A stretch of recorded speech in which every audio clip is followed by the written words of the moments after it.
Ladies and gentlemen, boys and girls, welcome to the Everything is Bad New Fangled Motion Picture Show. Hello, one and all, and welcome to another episode of the New Fangled Motion Picture Show. I am Niall, one of your hosts. And I am the pro AC Nolan. Hey, I'm pro AC too. I already called you. You gotta be DC. No, I don't have to be. Right. Just because you make electrical transformers for a living doesn't mean you get to lay claim on AC.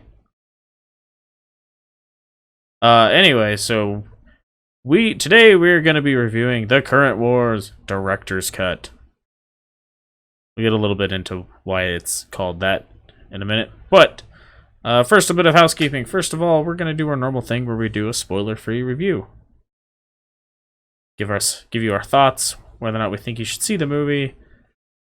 Maybe with some quantifiers in there of like if you're into this, watch this sort of stuff. And then we'll give you a spoiler warning and go more in-depth into the movie from that point forward. Yeah. So without further ado, so this is a movie that was supposed to come out a year ago. And the problem is it was gonna be distributed by the Weinstein Company. And if you're unaware of what happened there, I'm not going to get into it in this video. But, needless to say, the movie had to find a new distributor. And it took a while. They tightened the movie up because I guess it got some reviews from the film festivals it premiered at, saying the movie was slow or dull or whatever. So it's a few minutes shorter than the original cut. I'm guessing they tightened some of the scenes up or something. But that being said, I liked this movie. I too enjoyed this movie. So I didn't find it dull. A lot of reviews are saying it's dull. I could see if you just do not appreciate, or cannot appreciate, or dare I say it, are too dumb to appreciate the importance of these events, then yeah, I could see you finding it dull. I'm an engineer by trade. You make electrical transformers by trade.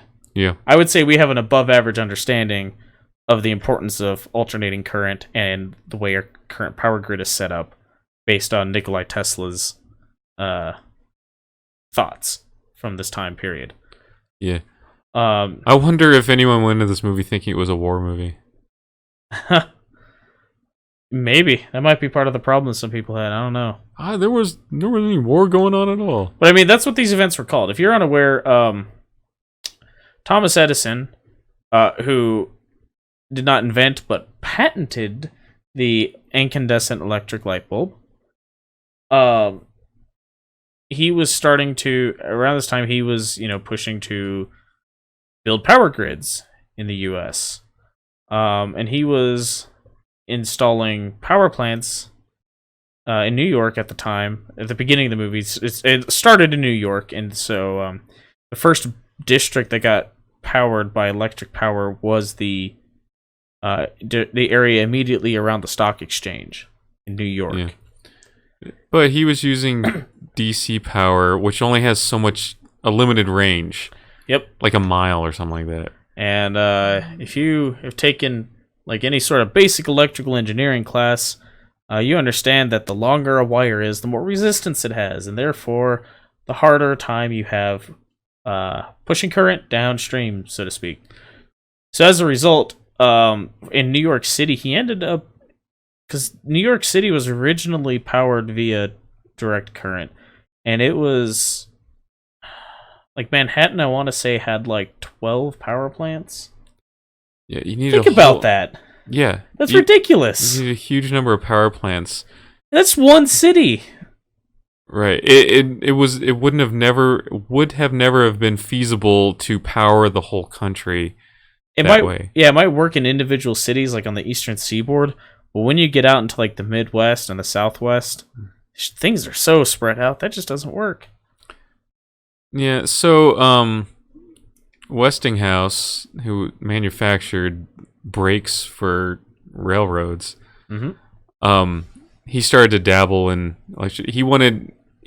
his engineers told him, AC, alternating current, could go a lot further. One power plant could power a whole city, and not 12 powering a city. So and it would be a lot cheaper to do and everything. So he's trying to work on that. The only issue is it was so powerful that it could only power lights. You couldn't use it to power a motor for like a sewing machine or anything like that. Whereas DC can. Yeah. They hadn't figured out how to convert or step down the AC or convert it from AC to DC, which is done nowadays. Yeah. It's a transformer, a diode, and I can't remember the third thing in line. It's been about a decade since I took that. Rectifier? Maybe. It's been almost a decade since I took that class, So anyway, remember. it's about the two of them competing and ultimately, which wins out. And yeah, and it's an incredibly important series of events. One thing I did really like about this movie is the portrayal of Thomas Edison. So it seems like ever since The Oatmeal published his comic praising Nikola Tesla, everyone's had this like real anti-Edison. Yeah, like he's a monster. Yeah, and it's like, okay, look, Thomas Edison was an egotistical asshole, and that's a big part of this movie. He put his name on everything. Yeah, he literally put his name on everything he made. He had a huge ego. And it got the better of him. Like he could not convert to AC because that would be admitting that he was wrong. And that's really what that boiled down to. But the movie also shows he's a loving family man, and he has he has a morality. He is a set of morals that he sticks to. Not, he might not be his morals might not be as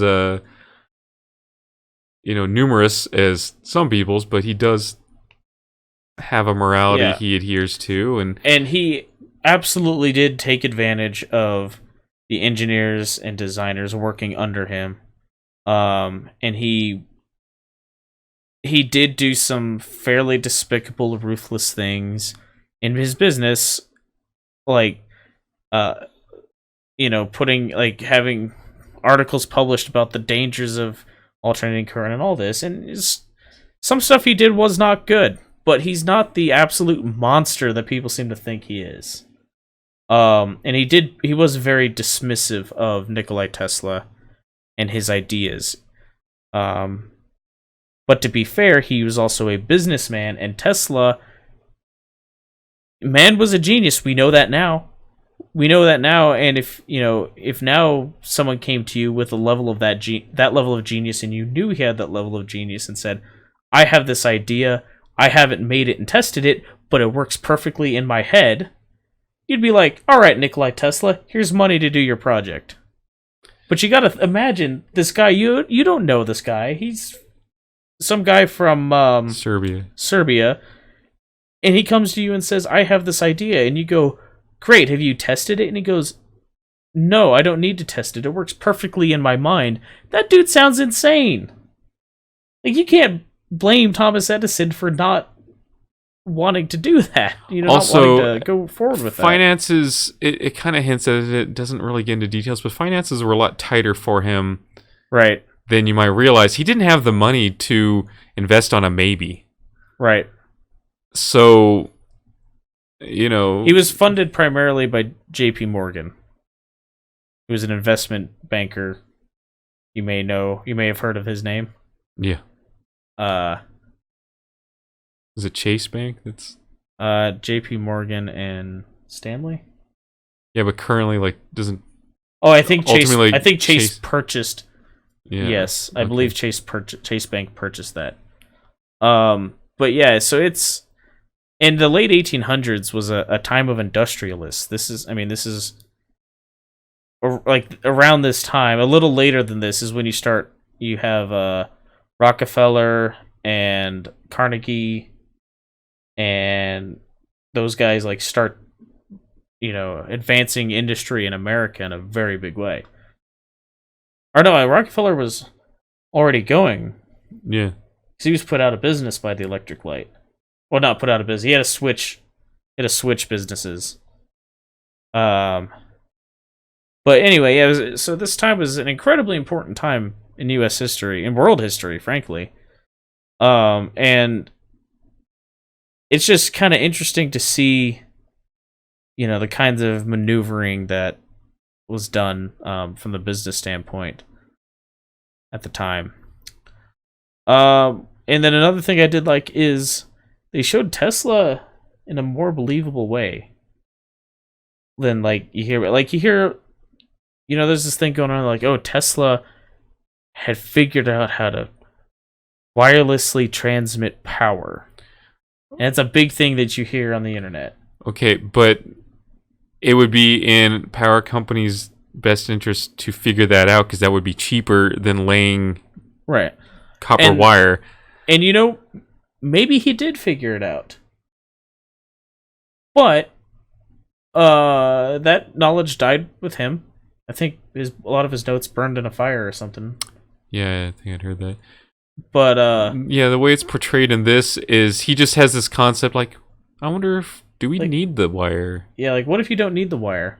And that's all that's mentioned of it. So it's a nod to that, but without making it without declaring it as fact, And I really appreciated that about this movie. One thing I felt weird about this movie though was the montages. There's a lot of montages in this movie. I mean, there's a lot of stuff to actually get through, so the montages helped speed that along. But there were a bunch of montages. Rocky didn't have this many montages. Yeah. But that being said, I like this movie. I guess I could see where some critics would possibly find it boring. I don't expect mere movie critics to appreciate the importance of the battle between direct current and alternating current and the impact that had ultimately on our modern life the way things are now. So, screw them. Yeah. So, spoiler warning then? Yeah, spoiler warning. It's not a whole lot to spoil. I mean, it is history. It is history. Everything culminates in the World's Fair in Chicago in 1893? Is that 93? Yeah, I think so. And basically... Where Westinghouse won the... basically, a few... I think it was a couple or a few different power companies were bidding to power Chicago as a whole and consequently the World's Fair, right? Right. And Westinghouse won out because alternating current was just so much cheaper. And they wouldn't need these massive buildings housing dynamos all over the city to make it happen. So yeah, that's history. Yeah, one thing I was surprised is actually Tesla is not in the movie very much. No. Well, because from a business standpoint, and that's mostly what the movie's about, is the business standpoint. Right. A lot of people talk about the current war, and Tesla gets brought up all the time because he was a major part of it in getting Westinghouse, getting AC feasible, more feasible in that we want to power more than just lights. Yeah. So he created a step down transformer or something to make it possible. And a motor that could run on alternating current. Yeah, that was the big thing, and because that was the big thing. It was industrialization couldn't use alternating current. It's great you could power lights in your sawmill so you can have guys working at night, but you can't power the machinery with alternating current. Well, there was one scene where this guy's talking to Westinghouse about it, and he says, "Well, can you power a motor?" No, he says, "But we'll have lights." It's I don't care about lights. I use gas in my house, but I want to power my sawmill. Right. So. Yes. So I mean, they The motor was the big thing. Being able to have an AC motor was huge, and that's really what was the nail in the coffin to direct current, frankly. And then also the ability to convert from AC to DC. They kind of hint at that at the end. So Edison and Westinghouse meet up at the World's Fair, and they have this discussion using a fence as a metaphor about, someone builds a fence. Like Edison says, someone builds a fence, but the guy on the other side of that fence still gets the benefit of the fence. He doesn't even pay anything. Maybe they should split. And then Westinghouse says, why do you even need a fence? And it was kind of I guess, supposed to represent, like, they eventually the coming together, and as far using AC as far as getting power to your home, but then converting it to DC for in your home. Right. So, but yeah, I mean, it's the thing is, like, back to the conversation though about Tesla not being in the movie but still being brought up a lot when people talk about these events. He was in the movie. He was not in the movie a lot. Yeah, he's just not in the movie a lot. He was in the movie. He was not a good businessman. He was an idea guy. And he ended up, in real life, basically giving all of his patents for free to Westinghouse so that they could be a profitable company and thus fund his continued advancements in research. And they don't show that in the movie. No. And how, like, Westinghouse because they kind of failed as a company. Westinghouse is portrayed as an idealist in a lot of ways. Well, he was in a lot of ways. But you can't, like, you look at this movie and you're like, although Edison isn't all bad, there are a lot of bad aspects to Edison. There's not much as far as Westinghouse is portrayed in this that you can, like, find negative about him. No. In real life, like, he wasn't as ruthless. He wasn't as ruthless, and thus was less successful in business. And so Tesla basically saved his company. Like, his ideas and his inventions basically saved Westinghouse. But then, I pointed out which the two companies still has his name attached to it. Right. And that's Westinghouse. Yeah, in case you were unaware. Yeah. Edison became General Electric, and that was forced. It was a forced change when he was bought out by JP Morgan. JP Morgan. But yeah, and basically I think, like, the reason, because, like, Tesla became more important after the events of this movie in reality.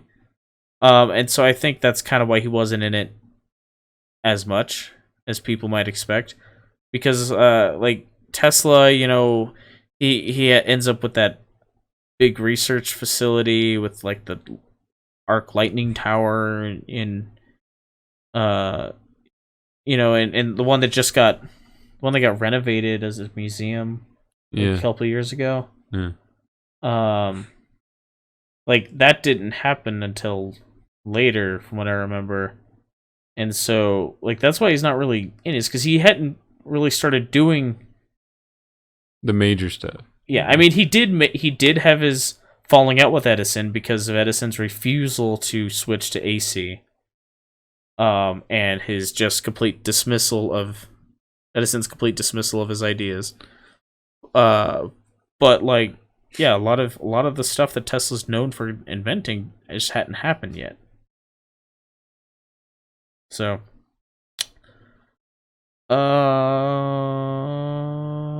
anything else to add to that? No, I don't think so. All right. I thought the performances all around were pretty good in the movie. Yeah, but I mean, look who the cast list is. Would you expect anything less? Tom Holland, Benedict Cumberbatch, Nicholas Hoult, Michael Shannon. Like, yeah. I mean, I would not expect anything less than good performances from this cast anyway. So it's not like anyone, like, stood out, because they're all good actors. Right. So, but yeah, so what's our next movie?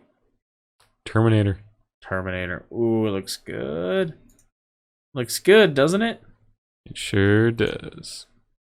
There's also The Irishman and Motherless Brooklyn next week. Midway and Honey Boy. Those movies are like kind of interested in them. They don't look real great, but those might also be delayed. So those might not be out that the weekend those movies come out. The reviews rather. Yeah. Might be delayed. So but then the week after that we have Ford versus Ferrari, which looks awesome. We have The Good Liar, which looks good, and considering it's starring Helen Mirren and Ian McKellen, I can't possibly imagine how it's not going to be great. I mean, obviously we're going to see Frozen 2. Everyone's going to see Frozen 2. You're going to see Frozen 2. You're going to see Frozen 2.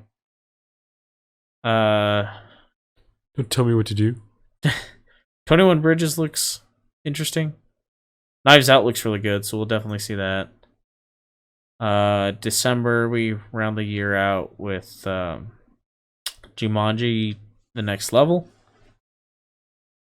And obviously, we're going to see Star Wars.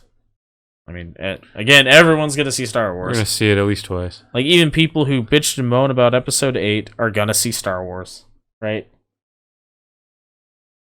Not all people. There's some, like, diehard anti-Star Wars people now. Well, screw them. This movie isn't for them now. They don't like it? Yeah. They only like A New Hope.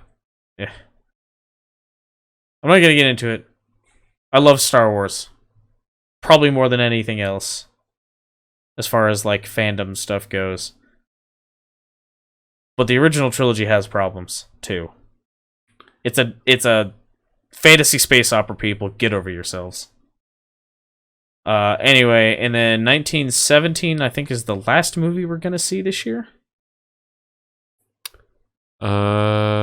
Maybe? I don't know. It looks like it. Yeah. Yeah. And that movie looks really cool.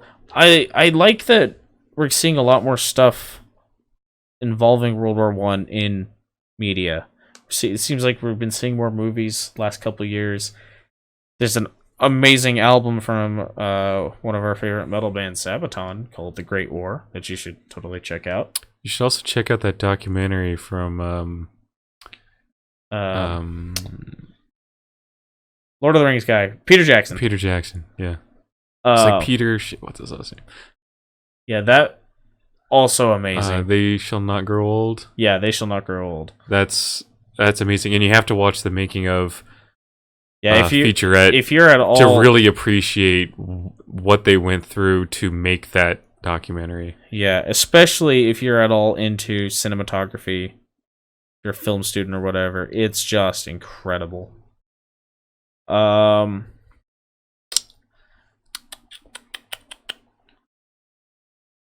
Yeah.